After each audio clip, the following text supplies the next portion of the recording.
Hi, this is Sarah. In this lecture, we will discuss the basics of pupillometry and angles of vision in pseudophakic presbyopic corrections. The learning objectives of this lecture are to understand the definitions of fundamental Purkinje reflections, the different axes, including the optical, visual, pupillary axis, and the line of sight, the different angles, including angle alpha, kappa and lambda, chord mu, horopter, and Panem's fusional area.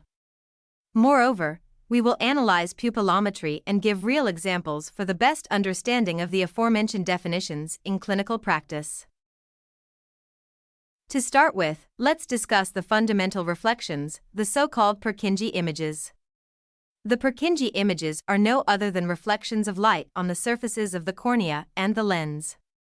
There are several Purkinje reflections, including the anterior corneal surface, the posterior corneal surface, the anterior lens surface, and the posterior lens surface. Ideally, all these optical surfaces have the same axis. However, in the actual human eye, the surfaces of the cornea and the lens are seldom coaxial, meaning that the center of these curvatures is rarely aligned. In this schematic representation, we can see the different axes that are formed from the different refractive surfaces of the eye. First, the optical axis is the center of the refractive curvatures of the eye. Continuing with the visual and pupillary axes, the visual axis is defined as the line connecting the fixation point and the fovea. This is the most undeviated line connecting the fixation point and the fovea, since at the center of curvature no deviation is detected. This line is also called zero transverse chromatic aberration line. Another important axis of the eye is the pupillary axis, which is the line that connects the center of the pupil with the center of the anterior cornea.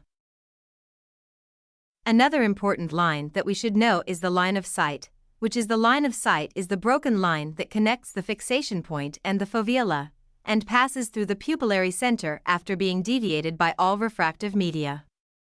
Since it is broken and longer than the visual axis, it presents aberration. The aforementioned lines form certain angles with each other. To start with, angle alpha is the angle between the optical and visual axes.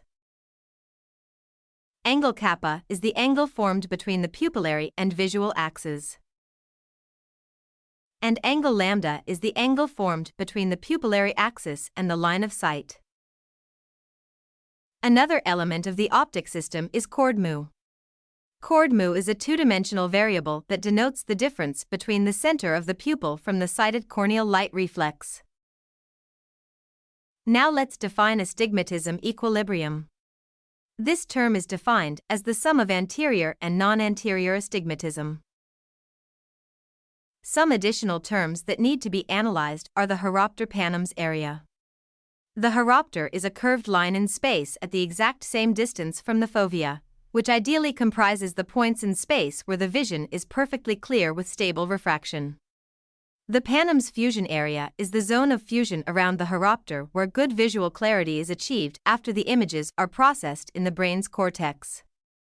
In this space, we perceive single vision, with objects in front and behind this area being in physiological diplopia. It is worth noting that refractive surgeons select monovision methods to increase the Panem's area. However, this holds the danger of inducing diplopia, or disturbing stereopsis. Thus, a safe defocus plan ranges between -0.5 and -0.75 diopters. Preoperative pupillometry can measure pupil diameter under photopic and mesopic lighting conditions, chord mu, angle alpha, and the pupil center shift, which is the distance from the photopic to the mesopic pupil center. There are two types of pupil center shift: measured pupil center shift, which results from the values measured under photopic and mesopic lighting conditions, and interpolated pupil center shift, which depicts the predicted spatial shift between a photopic pupil of 2 mm to a scotopic pupil of 7 mm, and can contribute to the better comparability of the measurements.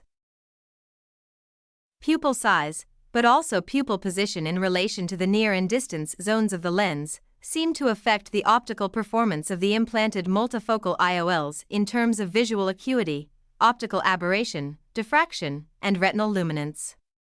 Patients with wide pupils in scotopic light conditions who were implanted with multifocal IOLs have a higher risk of poor postoperative contrast sensitivity under mesopic illuminance levels and optical phenomena such as glare, halos, and starbursts.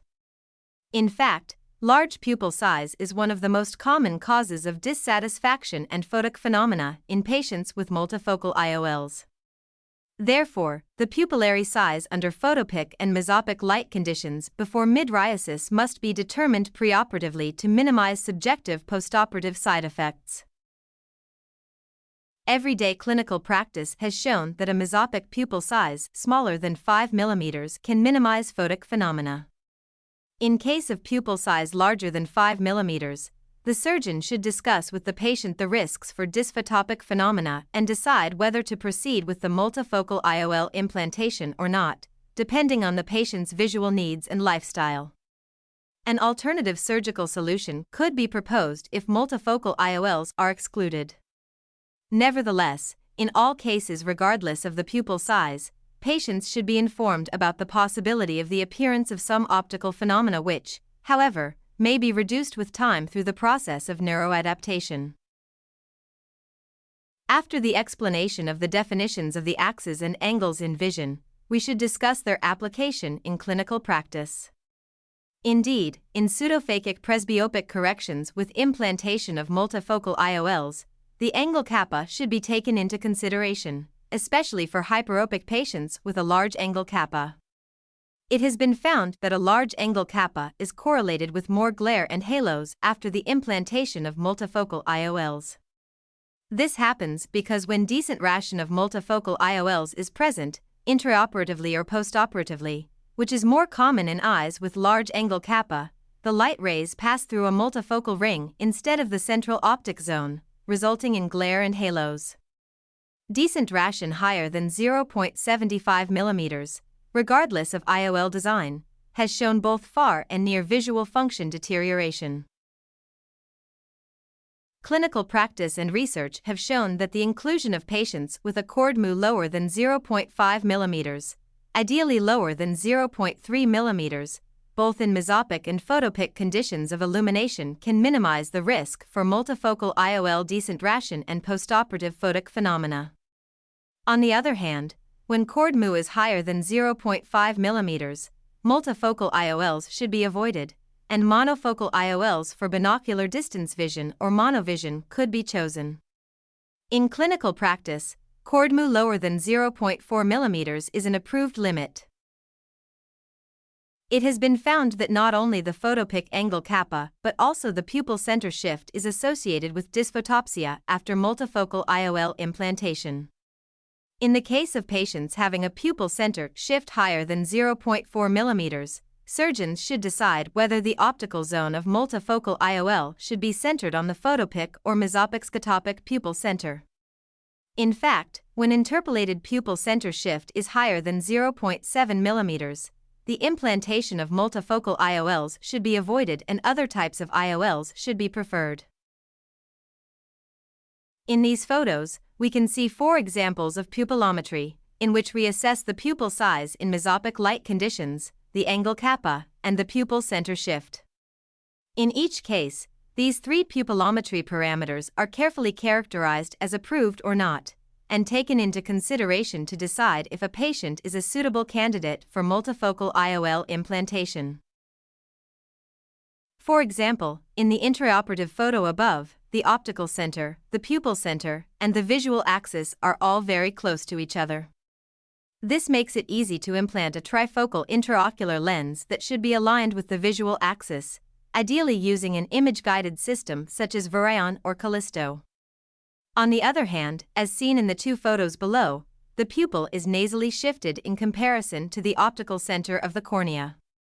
The visual axis is even farther away from the optical center, and this means that a multifocal or a diffractive EDOF intraocular lens may not have the best level of performance in this patient.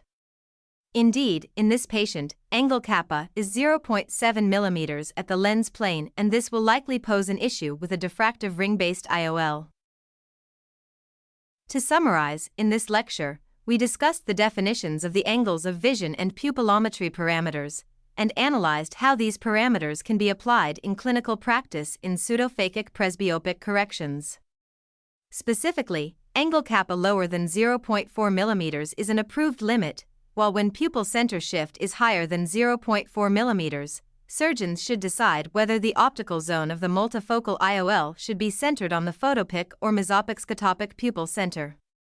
Moreover, when the interpolated pupil center shift is higher than 0.7 mm, the implantation of multifocal IOLs should be avoided and other types of IOLs should be preferred.